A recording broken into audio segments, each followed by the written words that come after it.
Alright, die Leute, und damit ein herzliches Willkommen zu einer neuen Folge Shakes and Fidget mit mir, Basti. Und heute spreche ich auch mal ein bisschen über den Barden. Ich habe euch vor einiger Zeit gebeten, mir eure Meinung gerne mal kundzutun in einem Video. Das habt ihr sensationellerweise überhaupt nicht kommentiert.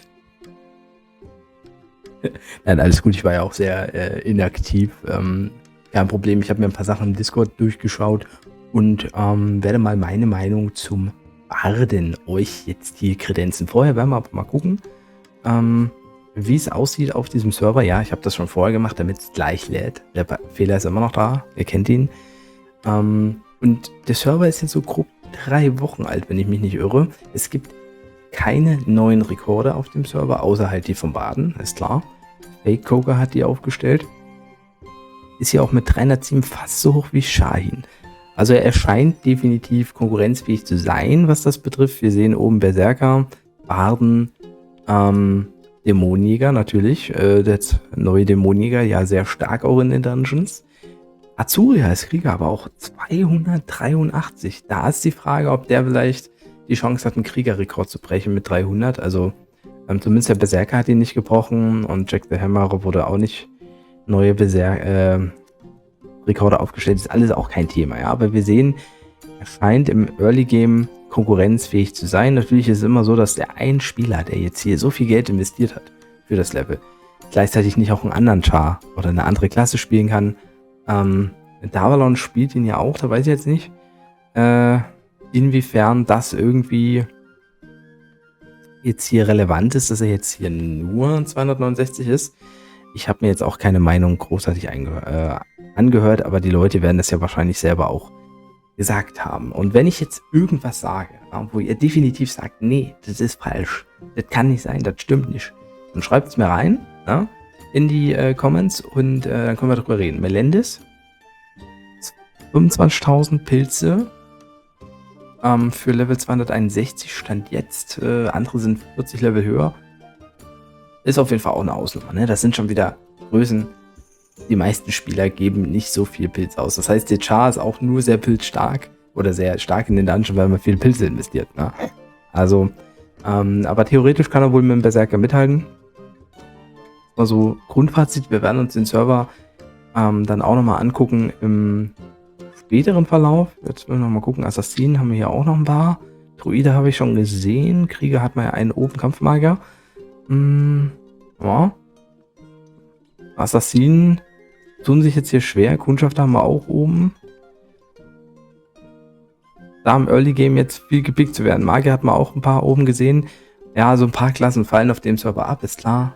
Das ist der Bard-Server quasi. Aber ob der jetzt in den nächsten Servern so auch so krass dominiert, ich sag mal, ich würde Stand jetzt nicht davon ausgehen. Außer natürlich die Leute, die ihn jetzt nicht gespielt haben auf W58, haben Bock, den auch mal zu spielen.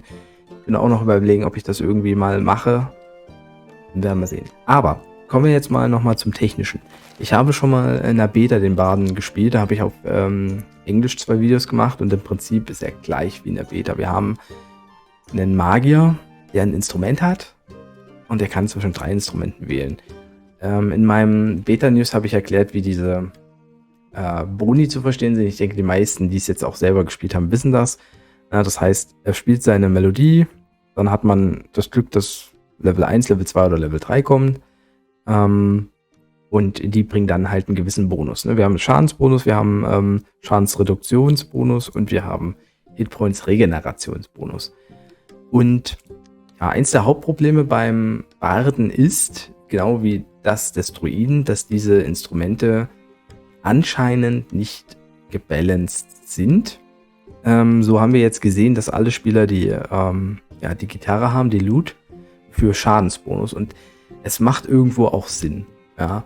Im Early Game ist es vielleicht sogar noch weniger, aber im Late Game, wenn man jetzt nur mal in den PvP-Fight geht oder sowas, durch die ganzen Boni, ne, man weiß, dass man viele Gegner nur mit einem Hit oder mit 2 Hits besiegt. Und da ist für mich schon immer Schaden relevant gewesen. Ein Berserker hat seine Fähigkeit, ja, aber deshalb geht man bei ihm auch auf Schaden. Ne?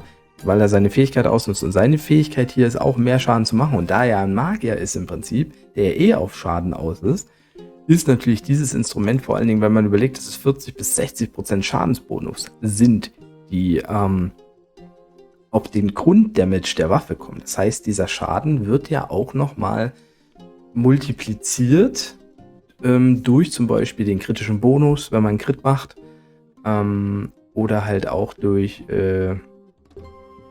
was noch? Durch den Gladiator-Trainer. Alles solche Sachen. Also dieser Grundschaden wird ja multipliziert. Das heißt, das ist quasi wie nochmal eine zweite Rune zu sehen. Und ja, ich sag mal, 40% machen da extrem viel aus. Deshalb ist das eigentlich für mich im Early Game gegen die Dungeons wie auch im Late Game in vielen Situationen die sinnvollste Eigenschaft. Recovery Fluid ist einfach zu wenig. Klar, selbst wenn man einen Hit überlebt, sich dann sozusagen 7,5% zu reviven oder wieder zu beleben, also 10% Lebensbonus zu bekommen wieder, das ist gut wie gesprungen. Wenn man beim nächsten Mal getroffen wird, ist man tot. Ja, das reicht nicht. Ja, Schadensreduzierungsbonus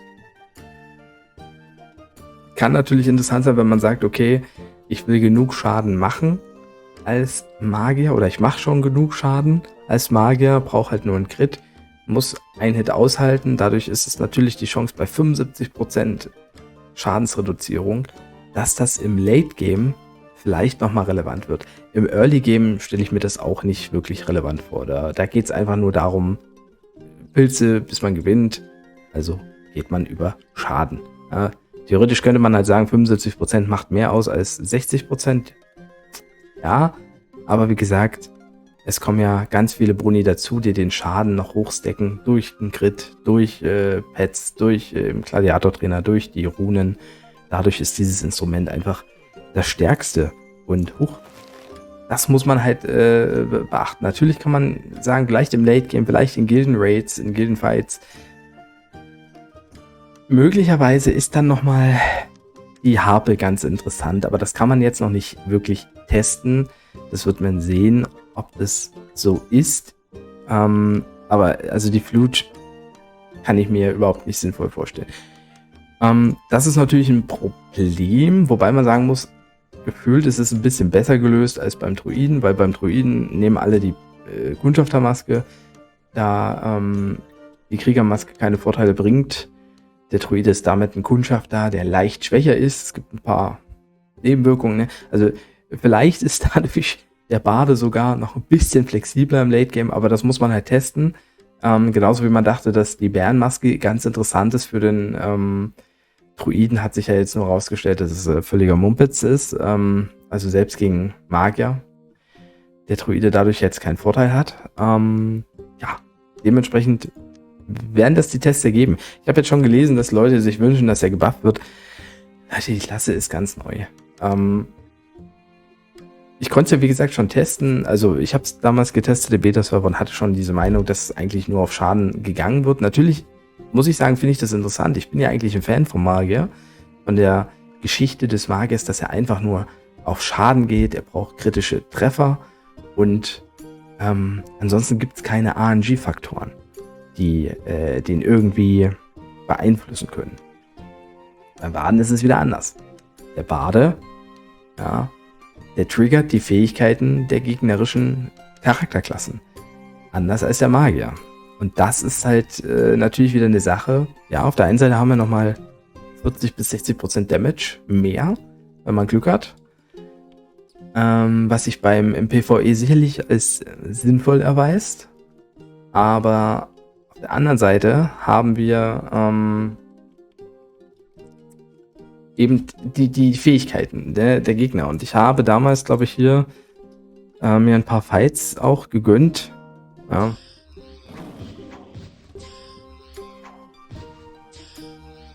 Einfach nur mal zu gucken, wie das Ganze so funktioniert. Ich weiß gar nicht, ob hier irgendwas dabei ist, was relevant ist. Oh, hier habe ich maximalen Damage gehabt. Okay, nee, der war auch zu stark. Ich wollte eigentlich hier ein bisschen anspielen und ein paar Fights machen, aber...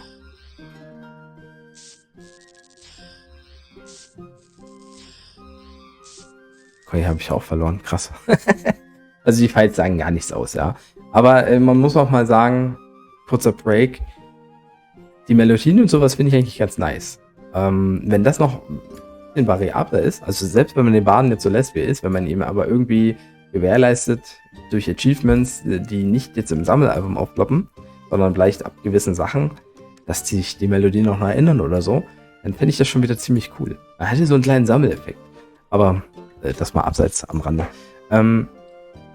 Also wir sehen, der Bade triggert die gegnerischen Fähigkeiten. Letztendlich haben wir das gesehen. Das heißt, der Kundschafter weicht aus, der Assassine weicht aus, der gegnerische Bade kann auch Flöte spielen, ne, oder Instrumente spielen.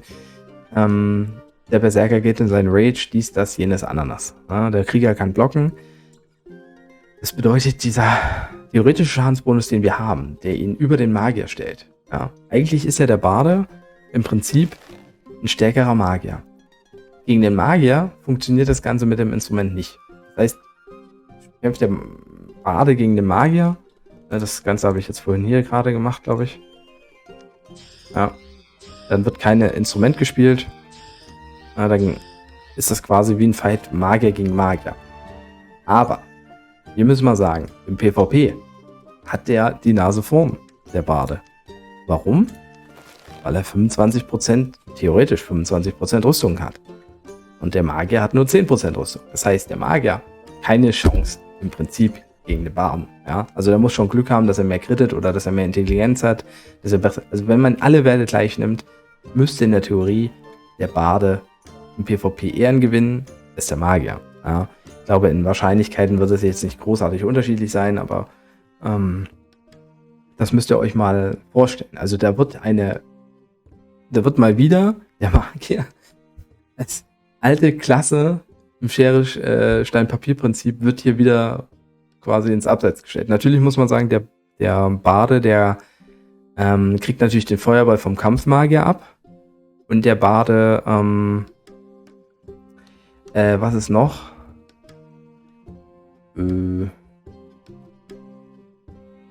Macht keinen doppelten Damage gegen den Berserker. Gut, doppelten Damage hat er ja eh schon drin, ne? Kann man mal so sehen.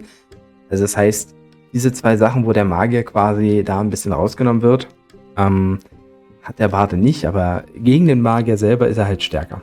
Ja. Und das finde ich sehr schade, weil ich finde, der Magier kommt so schon so zu kurz als alte Klasse.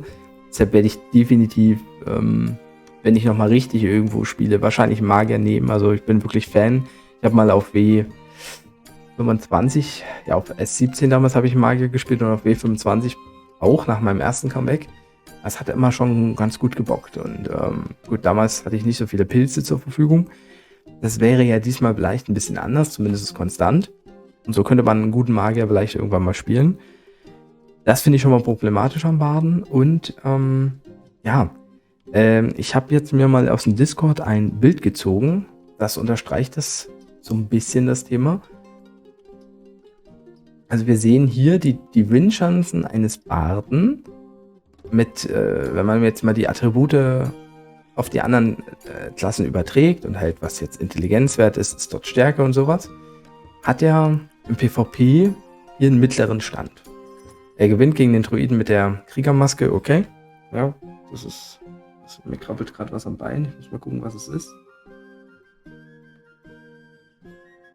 Der kann springen.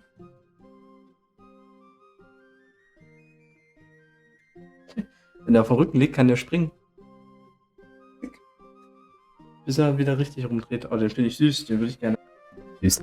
Also so 3 Zentimeter langer, kleiner, vielleicht 2 bis 3 Zentimeter langer schwarzer Käfer, der irgendwie springen kann. Ich habe den in der Hand gehabt. So, transportiert, weil ich ihn am Balkon in die Freiheit entlassen habe. Der ist die ganze Zeit rumgehoppt in der Hand. Also der ist echt cool. Muss ich mal googeln, was das für ein Viech ist. Nochmal zurück zum Thema Bade, PvP, genau. Steht jetzt hier in dieser Situation relativ mittig da. Das heißt, er ist jetzt nicht die schlechteste Klasse im PvP laut diesen Werten. Und nochmal sei gesagt, es muss nicht hundertprozentig hinkommen. Das ist eine Theorie.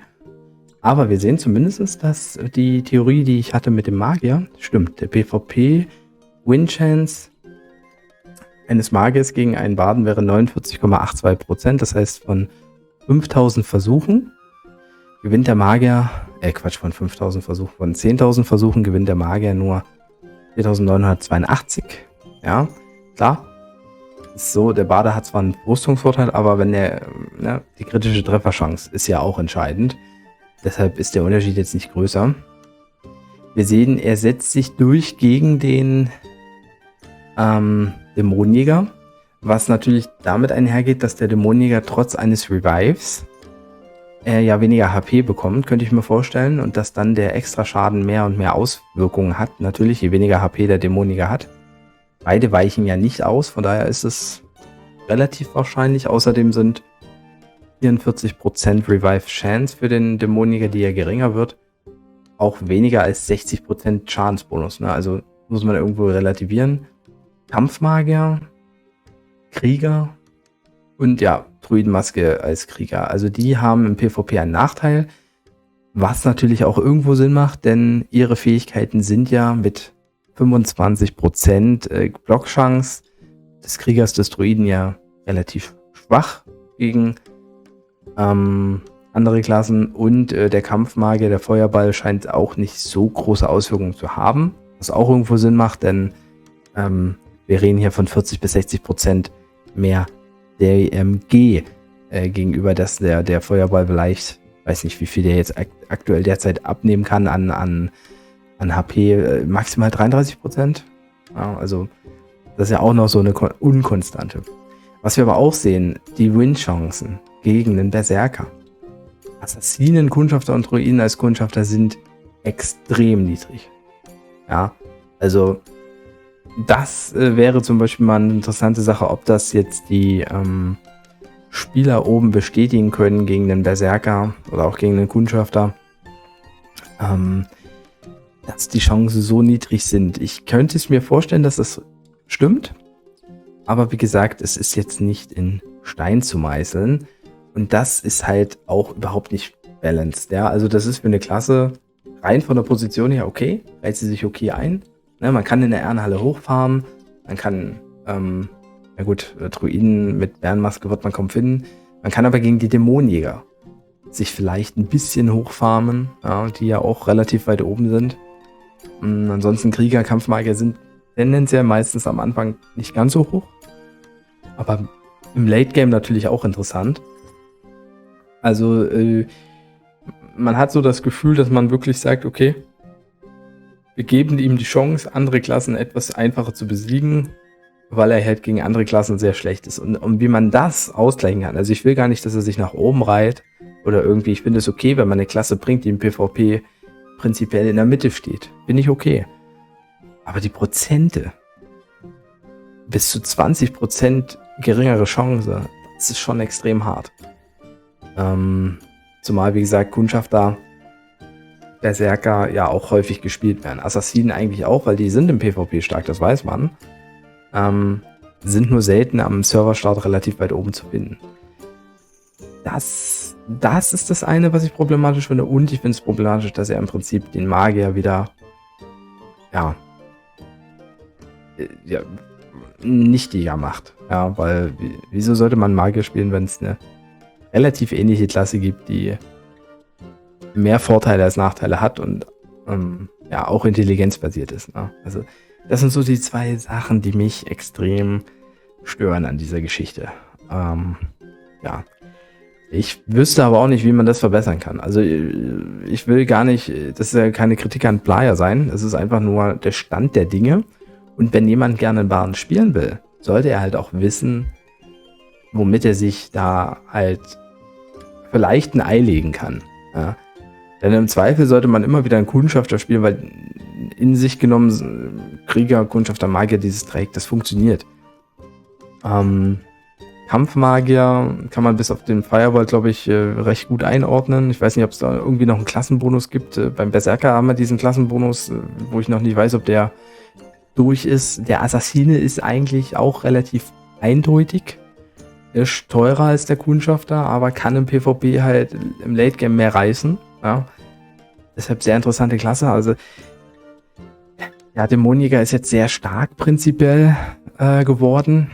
Vor allen Dingen im PvE. Ja, Krieger ist halt, fällt auch ein bisschen ab, aufgrund der vielen Nachteile, die er hat. Der Druide haben wir schon gesagt, das kannst du weglassen im Prinzip. Und ja, der Barde.